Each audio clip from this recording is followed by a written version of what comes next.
The Tale of the Flopsy Bunnies by Beatrix Potter.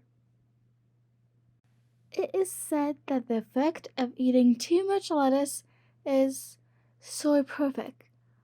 I have never felt sleepy after eating lettuces, but then I am not a rabbit. They certainly had a very soporific effect upon the Flopsy Bunnies. When Benjamin Bunny grew up, he married his cousin Flopsy. They had a large family, and they were very improvident and cheerful. I do not remember the separate names of their children. They were generally called the Flopsy Bunnies. As there was not always quite enough to eat, Benjamin used to borrow cabbages from Flopsy's brother, Peter Rabbit, who kept a nursery garden. Sometimes Peter Rabbit had no cabbages to spare. When this happened, the Flopsy Bunnies went across the field to a rubbish heap in the ditch outside Mr. McGregor's garden. Mr. McGregor's rubbish heap was a mixture.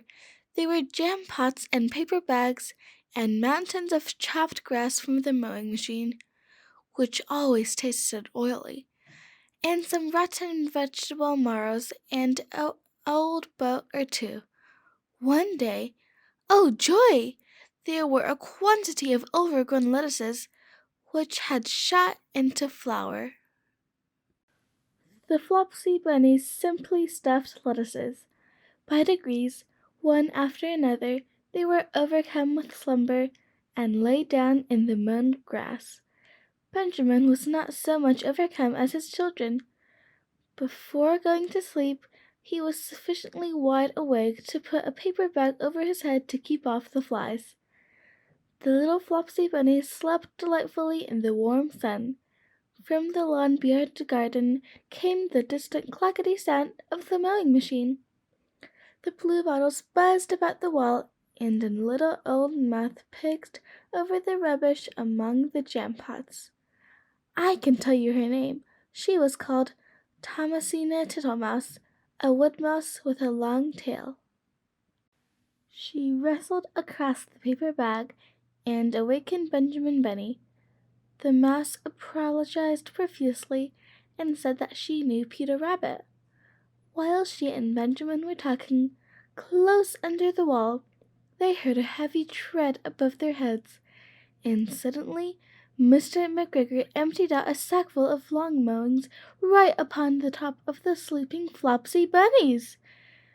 Benjamin shrank down under his paper bag. The mouse hid in a jam pot. The little rabbits smiled sweetly in their sleep under the shower of grass. They did not awake because the lettuces had been so soporific. They had dreamt that their mother Flopsy was tucking them up in a hay bed. Mr. McGregor looked down after emptying his sack. He saw some funny little brown tips of ears sticking up through the lawn mowings. He stared at them for some time. Presently, a fly settled on one of them and it moved. Mr. McGregor climbed down onto the rubbish heap. 1, 2, 3, 4, 5, 6 little rabbits, said he as he dropped them into his sack. The Flopsy Bunnies dreamt that their mother was turning them over in bed.